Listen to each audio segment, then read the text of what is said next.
Almanaku on this day. Ngjarjet më të rëndësishme ndër vite. Në Top Albania Radio.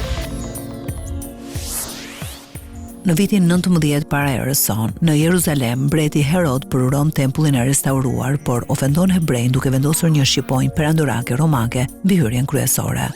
1387, mbreti Charles III i Napolit dhe Hungarisë vritet në Buda. 1409, ndoroi jetë Dimitër Jonima nga familja Jonima, që zotëronte territore të gjera midis lumejve Drin dhe Mat. Së bashku me fisnikët e tjerë shqiptar, ai përmendet si pjesëmarrës në betejën e Fushë Kosovës më 1389.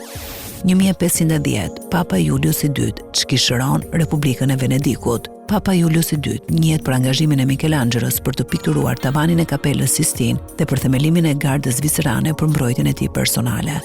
1582, Papa Gregori XIII njoftoi shpalljen e një kalendari të ri, i cili përdoret sot. Kalendari u quajt Gregorian dhe zëvendësoi kalendarin Julian, i shpallur nga Jul Cezari në vitin 45 para erës son.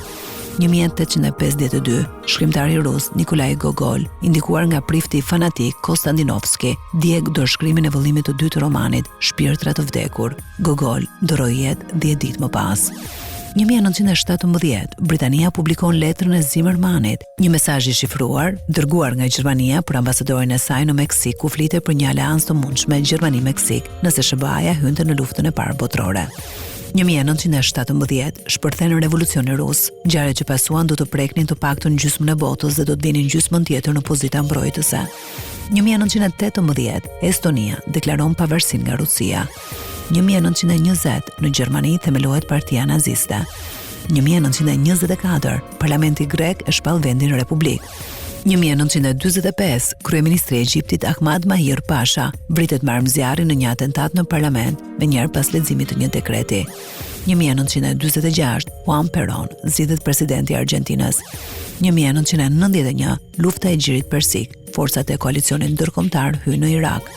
2004, ndron jetë Zeinullah Halili, shkrimtar shqiptar i cili dha kontributin e tij në fushën e letërsisë për fëmijë. Zeinullah Halili është përfaqësuar në shumë publikime dhe antologji të shkrimtarëve shqiptar.